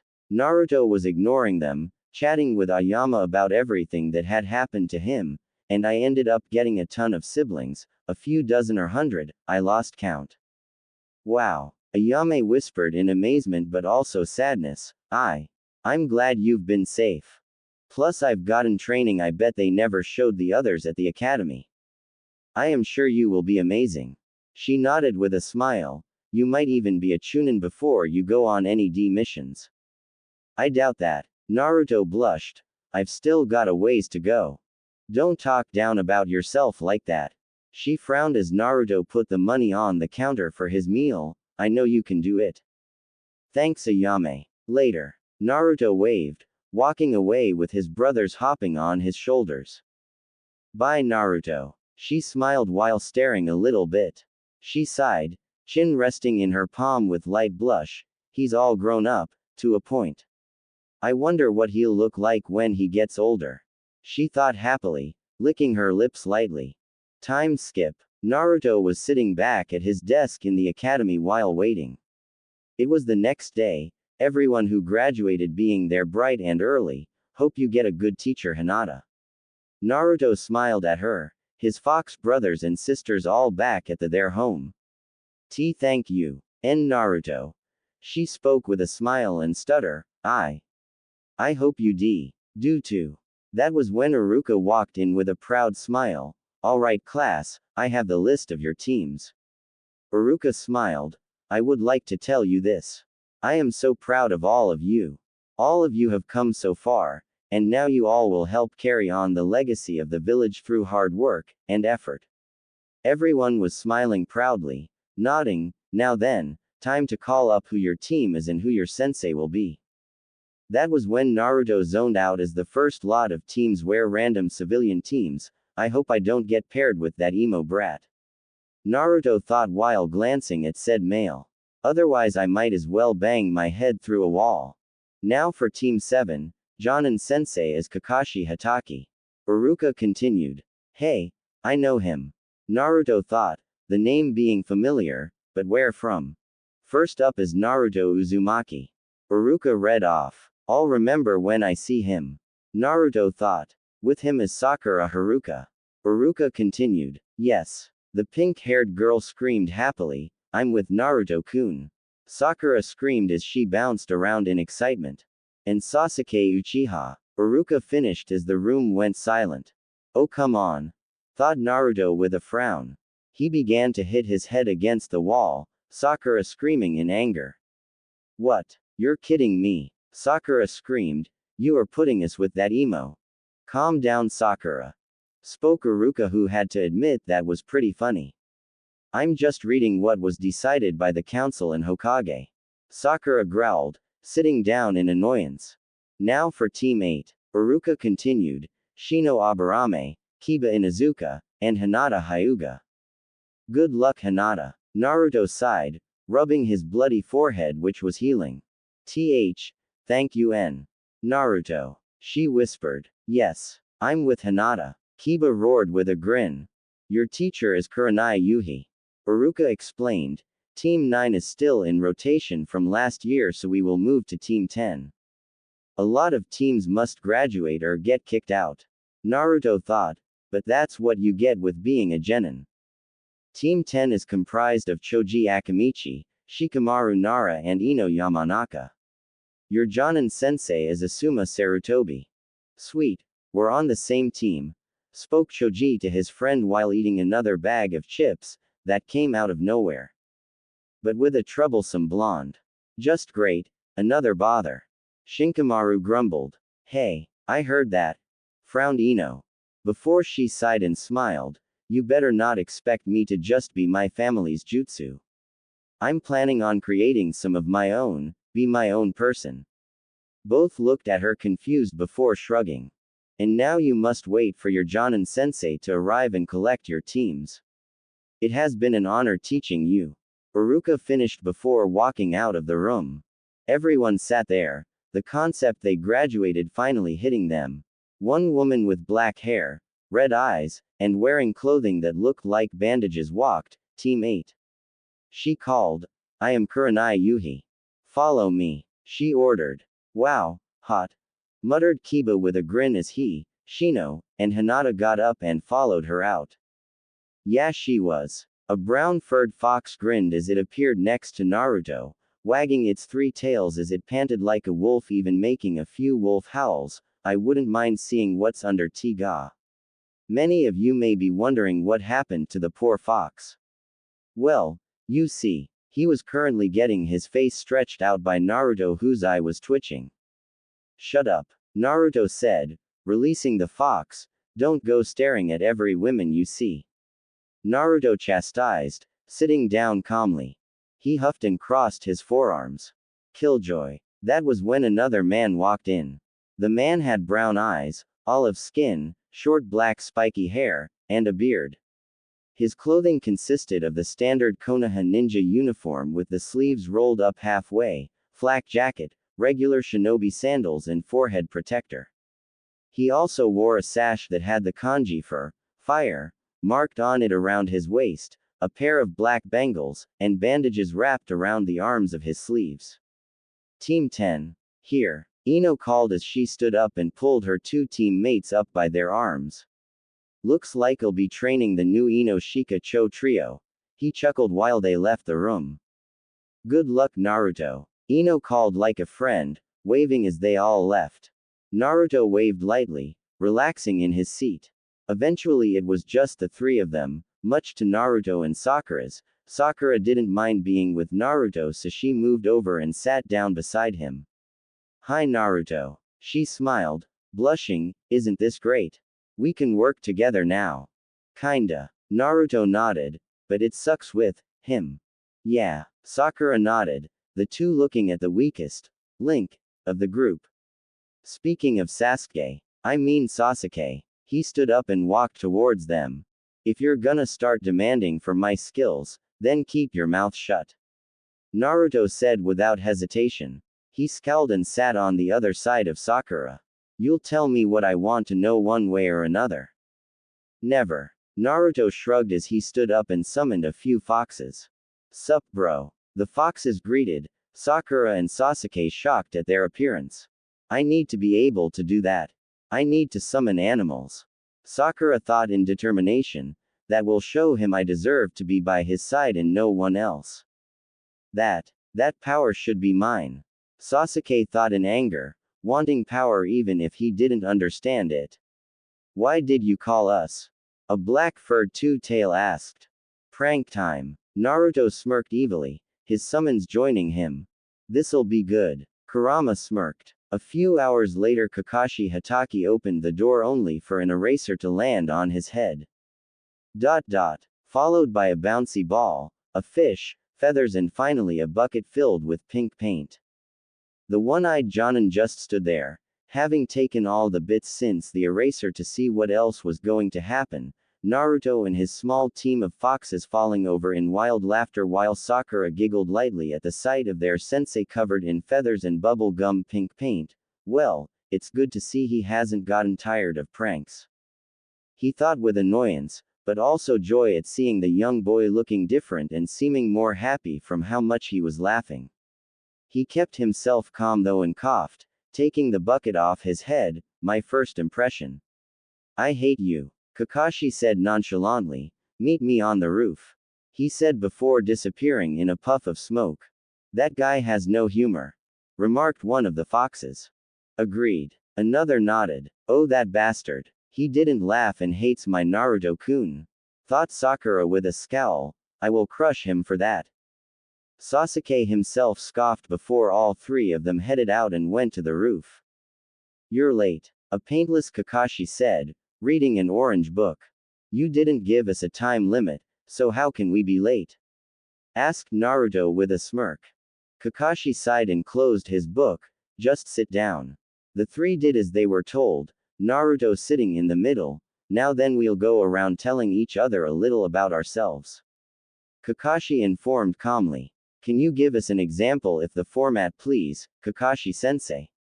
Sakura asked logically, so we don't ramble and know exactly what you wish to know. Like your name, likes, dislikes, and goal. Kakashi explained. For example, I am Kakashi Hatake. I like a lot of different things, same with dislikes. And dreams. Never really thought of that. He explained with an eye smile. That didn't tell us anything. The three thought in deadpan. Now, Pinky, you first. Kakashi nodded. It's Sakura Haruno. Sakura glared before calming down. I like, she whispered, looking at Naruto and blushing before she coughed and calmed down, and I hate Sasuke. She snapped in anger. I also hate Kunoichi who are blind and stupid, not taking their training or job properly. I'm Naruto Uzumaki. I like ramen, my family, and people who aren't blinded by hate. I dislike ignorant people, Sasuke, and I plan to be the best fox sage ever. Naruto introduced with a happy smile. I am Sasuke Uchiha, said Emo mumbled in a very deep and dark time he probably thought was a cool tone. I don't like much. Hate most things. And I do not have a dream. No, it is a goal. To kill one person. Who is it? Asked Naruto. Sasuke just ignored him, as if he thought he was a badass. Anyways all of you will he tested to see if you will stay genin or fail. Kakashi continued, frowning at Sasuke. But I thought we already passed. Sakura asked. To a point, but it takes more than minor tests and stuff to be a real shinobi. Kakashi explained. The test you took where to weed out the lowest of the low. Now is to see if you deserve to be real shinobi. Clever. I didn't see that coming. Thought Naruto. You really should have. Kurama mocked. I mean it was obvious. Oh stow it furball. Only when you finally get laid. Kurama mocked once more. Naruto blushed in reply at that while Kakashi turned his back to them. Get some rest and meet me at one of the training grounds. Which one is something I'll let you figure out to see how long it takes, but don't take too long. Oh, and I recommend not eating anything for breakfast. Kakashi informed before he disappeared in a swirl of leaves. Not gonna happen. Thought Naruto standing up. I'll see you two tomorrow. He waved before running off. Wait Naru. Sakura stopped at seeing he was long gone. Her eyes were wide, her arms dropping as she sighed. Tomorrow I'll prove you who's your better and make you tell me all you know, thought Sasuke heading off the roof. Your power will be mine. Tomorrow I'll stand by Naruto's side. Sakura thought as her hands began to bleed from how tightly she clenched her fists. We will pass. And he will love me. The next day, the team headed out and had to be quick and efficient to find out which training ground was the right one. They soon arrived at training ground 4. And Kakashi was nowhere in sight, Naruto sitting down and pulling out a boxed lunch. What are you doing? Frowned Sasuke. Eating. Naruto shrugged, digging in. Why? Want some? But Naruto-kun, shouldn't we be looking for Kakashi? Asked Sakura. He will show up in a few hours. I looked into him a bit and he, apparently, has a tendency of being late for anything except missions. Naruto explained while biting into a rice ball. Want one Sakura? Please? She asked, in excitement without hesitation. He held it out while she snatched it and eagerly bit into it. Naruto's food, she thought insanely. It was made by him, and it's amazing. Naruto looked at her oddly but shrugged and got eating. Besides, if we don't eat, we won't have the energy for this test. Naruto explained, and I would rather pass and throw up afterwards than to fail because I was too hungry to fight properly. He's so smart, thought Sakura with a blush. Whatever. Sasuke scoffed. Well, more for us then. Naruto shrugged as he and Sakura ate. Later. Where is he? Sakura screamed after they had waited 2 hours. He's supposed to be here. I told you he was always late. Naruto shrugged. And you were right as always Naruto-kun. Sakura said in over-exited joy, sitting next to him. Sasuke scoffed before they saw said man appear in another whirl of leaves. Yo. Kakashi waved before noticing what Naruto and Sakura were doing. Didn't I tell you not to eat anything? We finished already. Naruto grinned. Besides, it is better to have the energy now and regret it later than to fail from a lack of energy. He looked at them before letting out a sigh. Fine, but don't say I didn't warn you. So, what's this test? Naruto asked, clapping his hands. Kakashi pulled out 2 bells on strings. Simple. You 3 must try and get these bells from before the time runs out. If you fail you go without lunch and one of you gets tied up to one of the pots over there. He pointed to 3 posts. Anyone without a bell when time's up will be sent back to the academy. Wait. Spoke Sakura. But there are 2 bells, and only 3 of us. I know. He grinned. When the timer begins you may all come at me and use any attempts to try and capture them. He pulled out the timer, showing it off, and fair warning. Come at me with the urge to kill. Gladly. Thought Sakura with a glare. You'll pay for risking Naruto-kun's career as a shinobi. I'll get them both and make sure he gets one. Then he'll be so thankful he'll kiss me and make me hers while that emo bastard is sent back from the start. Oh, so that's your plan, is it? Naruto thought with a grin, his body relaxing and losing all tension. I'll pass no problem. Thought Sasuke. Begin. Kakashi nodded. Sasuke and Sakura running into the 3s, with Naruto not moving. I said begin. I know. Naruto shrugged as he pulled out a kunai and span it while walking towards Kakashi nonchalantly.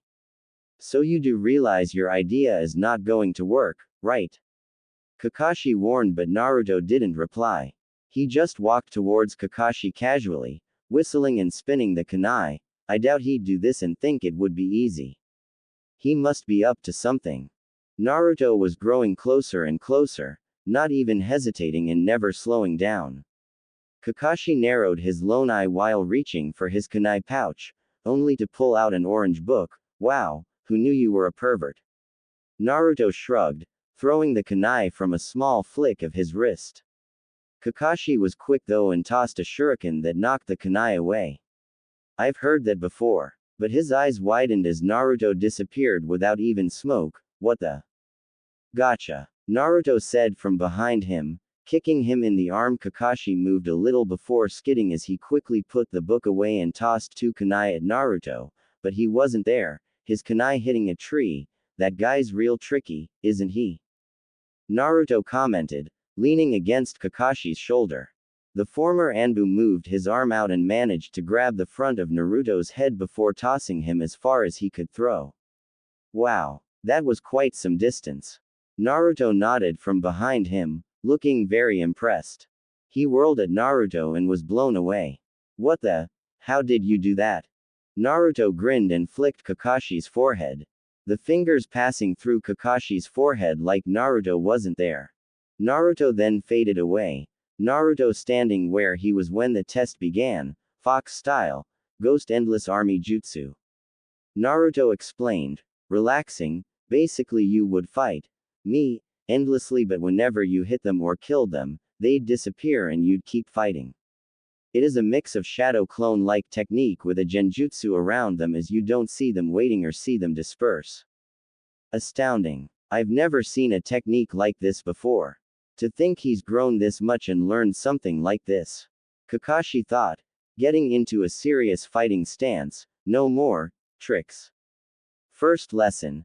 Taijutsu. That I can do too. Naruto said, jumping up and down a bit to keep his body loose and ready while staying in his relaxed state. And the two ran at each other at high speeds. Incredible. Sakura whispered as she looked at the battle. Naruto-kun's so powerful and strong. Quote. This stupid village. Sasuke whispered in anger, feeling like he was being held back. I should have been taught that technique already. That technique wasn't taught in the village. A red fox said, sitting next to Sasuke. He jumped from the surprise with the fox not turning towards him. Now Naruto has a plan. The fox said. A plan? Sakura gasped, happy to help as she talked with a white fox. What is it? Can I help in any way? The fox sweat dropped, actually being creeped out. Naruto and Kakashi jumped away from each other, ending their clash and forth of attacks. Why should I do what that dumbass wants? No one orders an Uchiha. Sasuke scoffed. Because the hint to how to beat Kakashi is clear as day. Unless you work together, how do you expect to pass? I am an Uchiha, an elite. I can do this myself. Sasuke glared before he ran off. Idiot. The fox scoffed. Sasuke was quickly flashing through hand seals as Naruto and Kakashi fought, taking in a deep breath. Naruto noticed and went wide-eyed before jumping back just as Kakashi turned and saw a fireball coming at him. Kakashi quickly replaced himself with a wooden log, the log being hit by the fire and being reduced to ash, a high-level technique for a genin, but he'll have to do better than that. Kakashi thought as he ran, dodging kunai and shuriken that Sasuke was throwing at him. What's that idiot doing? Thought Sakura with a glare. If he takes a bell then Naruto-kun will fail. I won't let him ruin this. And so she charged in. Kakashi saw Sakura who chucked several kunai at his head. He sighed and easily blocked her blades, using her momentum to basically throw her into Sasuke. The two of them went down with Sakura shivering in disgust. I touched him. She thought in disgust. Great. Naruto thought, facepalming. You three sure aren't doing well. Kakashi deadpanned. It was a simple plan. Naruto snapped lightly, facepalming. Which fell apart. Remarked Kakashi in a bored tone. Shut up. Wasn't talking to you. Naruto snapped, walking over to his teammates in annoyance. I'm sorry Naruto-kun. Spoke Sakura looking away with shame. Sakura, you panicked and reacted without thinking after Sasuke charged in. What you did was stupid but the plan was already ruined so no harm no foul. Naruto sighed, making Sakura feel better, before he glared at Sasuke, but you. You ruined a simple plan. Set up traps while I distract Kakashi. Once you were ready, we would then lure him into the traps. If they don't get him while we still attack, then, by fighting as a team after that trap hell, and we would have won. Very clever. Kakashi mumbled. That might have worked. But what did you do?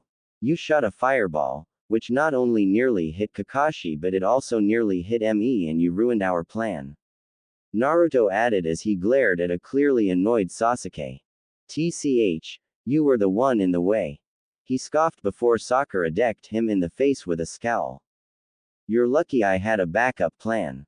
Naruto sighed. Oh, and thanks for trying, Sakura. Thank you. Sakura blushed. What other plan? Kakashi blinked and took a step forward. Suddenly he was encased in threads of ninja wire, several foxes holding the wire taunt with a second and third Naruto helping them. That plan. Naruto smiled. Got him. Called one with a snicker. Quote. How? Kakashi whispered. I made them and summoned the foxes while you were distracted by my ghost technique. Naruto examined and took the bells from Kakashi's belt. They and I were in near constant silent communication. When Sasuke launched the fireball, I quickly signaled them for the emergency plan. While the heat of Sasuke's fireball distorted the air, they set up the trap with their own illusions shielding them from view. As Naruto finished his explanation, he threw the bells to Sakura and Sasuke. Arguing with these two distracted you from noticing that the air wasn't right in front of you. It helps that I was being honest with my feelings and what I said, keeping the setup from being noticed as you were paying attention to the performances in front of you. So you were expecting they'd falter? Kakashi asked critically. No, it's called a backup plan in case something went wrong. Like if you caught on to the first plan. Or if I failed to distract you. Or if someone, Naruto explained, pausing to glare at Sasuke before continuing, went against the plan. Teamwork is important and we do need to improve on it, but even the best laid plans need a backup. Otherwise a prank would fail. Well, in that case. I smiled. You passed. Naruto smiled. Sakura and Sasuke staring in shock. The trick was to work together as a team. If you can't learn how to work together, then becoming a shinobi who will be doing missions outside the village could lead to your death. Kakashi explained, looking sad. Meet here tomorrow, same time, and we shall start missions. Sweet. Grinned Naruto. He nodded and his clones disappeared, the foxes releasing the ninja wire and freeing Kakashi. He turned and walked off while Sakura followed and Sasuke walked off on his own. Well, looks like my life will be a bit more lively. He smiled as he reached for his book. And found the pouch empty. Huh. He blinked. Looking for this. A fox grinned, waving the book in its tail. Sorry, but you snooze you lose. Get back here. Kakashi yelled, chasing the laughing fox.